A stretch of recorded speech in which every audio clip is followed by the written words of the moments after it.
things about politics in this country that really piss me off. First slide, please.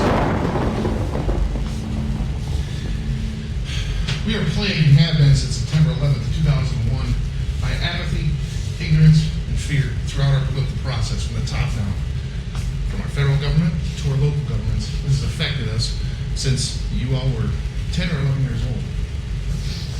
Next slide, please.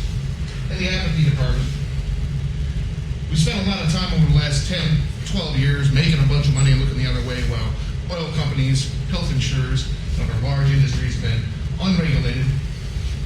They've been allowed to let their equipment get old, rusty, useless, cut corners, give less and less worthwhile service, leading to, of course, not only in the Gulf of Mexico with the Deepwater Horizon, but also almost spill right here in Kalamazoo.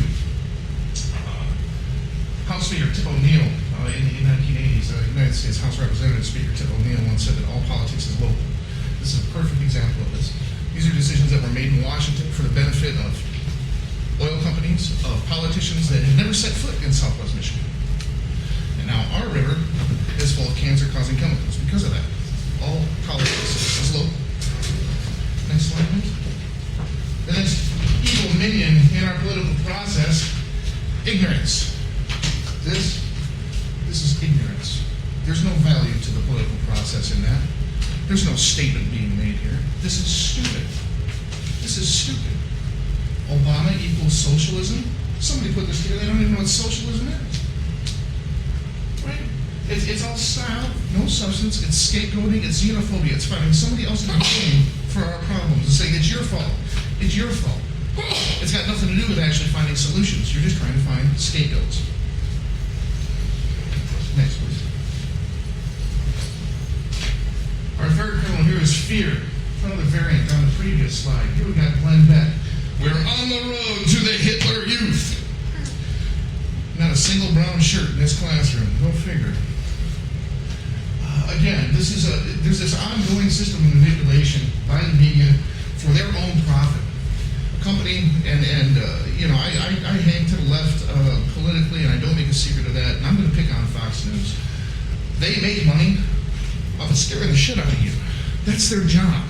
They want you confused, they want you frightened, they want you angry at people, they want you worked up, they want you emotional, so you're not thinking, you're tuning into their channel to find out what's next. And they're selling that. And they're making money. And that's all they care about. In the meantime, our entire political process is being corrupted from the top down. And we see this going on all the time. Nationwide, right now, university students, 2/3 of everybody in public universities in this country is either taking Pell Grants or loans or both to pay for it. And yet, we have this incredible insurge right now of conservative politicians who have just been elected because everybody is opposed to socialism. Now, if we cut socialism out of our political process in this country, 2 out of every 3 of you aren't going to be here. It's just a simple fact. What has happened to our political process is we've had things like false equivalency, trying to say that, well, what this guy says is just as bad as what that guy says. Not necessarily true. But because they're both criticizing from opposite points, we say, oh, they're the same. It's not the case. We've been led down a primrose path, folks. And it's time to start paying attention and getting engaged. Acorn is another excellent example. This is an organization that was set to fall by somebody who deliberately set out to work against them. The Rachel Maddow show in July 2010 went through this whole process where they showed exactly how this happened. This guy supposedly dressed up as a pimp with his girlfriend, went into this place and tried to make arrangements to hook up through these people a place to store his international child prostitutes. And they put this videotape together. And they showed it. Everybody was outraged in this organization that did nothing but pick up poor people and take them to polls where they voted, as poor people tend to do in large numbers democratically, has ceased to exist because of the machinations of these videotaping these things with these videotapes.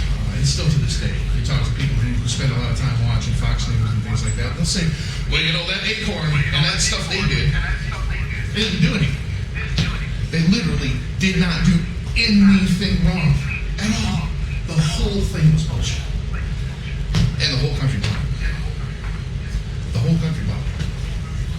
That's why I'm in this school, because from where I'm sitting, y'all got a mess on your hands, and it's time to clean it up. All politics is local. All politics is local. Talking heads, stoking conflict for profit. People on television telling you what to think, so you'll be angry enough to keep letting them tell you what to think. That has to stop. Again, apathy, ignorance, fear, crippleness. It's going to cut your education short. It's going to affect the quality of your lives. You got to get up, you got to get educated, you got to get smart, you got to get active.